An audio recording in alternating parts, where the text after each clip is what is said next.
દરેક પક્ષ પોતાના ઉમેદવારોના નામ જાહેર કરીને ચૂંટણી પ્રચાર કરી રહી છે। કુમારી માયાવતીની બહુજન સમાજ પાર્ટી પણ ગુજરાતમાં પોતાના ઉમેદવારો ઊભા કરી રહી છે। માયાવતીની આ પાર્ટી પૂરા દેશમાં 500થી વધુ સીટો પરથી પોતાના ઉમેદવારોને ટિકિટ ફાળવી રહી છે। પોતાના ચૂંટણી મુદ્દા જણાવતા કહ્યું હતું કે ગુજરાતમાં ગરીબ અને આદિવાસી જાતિના લોકોને સન્માન મળતું નથી। 66 વર્ષ થયા આઝાદીના, પરંતુ સંવિધાન મુજબ કોઈ પણ નાગરિકને આર્થિક રીતે સમાનતા મળી નથી।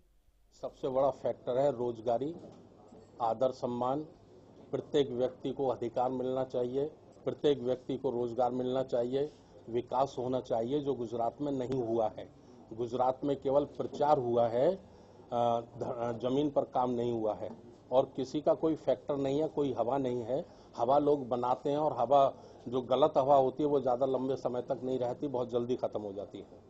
आपके कोई स्टार कैंपेनर होंगे मोदी जैसे बड़े-बड़े कद्दावर नेताओं को डील करने के? बहन मायावती जी आएंगी लोगों के प्रचार के लिए? देखिए, आदरणीय बहन जी से हम लोग अनुरोध करेंगे, उनके बारे में भी कुछ नहीं कहा जा सकता।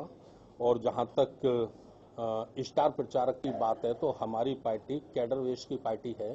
हम एक एक कार्यकर्ता को प्रशिक्षण देकर तैयार करते हैं और वही लोग हमारे नेता होते हैं। ગુજરાતના પ્રભારીએ એવું પણ કહ્યું હતું કે નરેન્દ્ર મોદી અને કેજરીવાલ બંને મદારીઓ છે અને લોકોને વાંદરાની જેમ નચાવી રહી છે। આ પાર્ટીનો કોઈ સિદ્ધાંત નથી અને તે ન કરવાના કામ કરે છે। વડોદરામાં નરેન્દ્ર મોદીની સામે બીએસપીએ મંજુલાબેન રોહિતને ટિકિટ ફાળવવામાં આવી છે। કેમેરામેન ભાવિક પરમાર સાથે મિહિર દુધરેજા, ન્યૂઝ ઓનલાઈન, અમદાવાદ।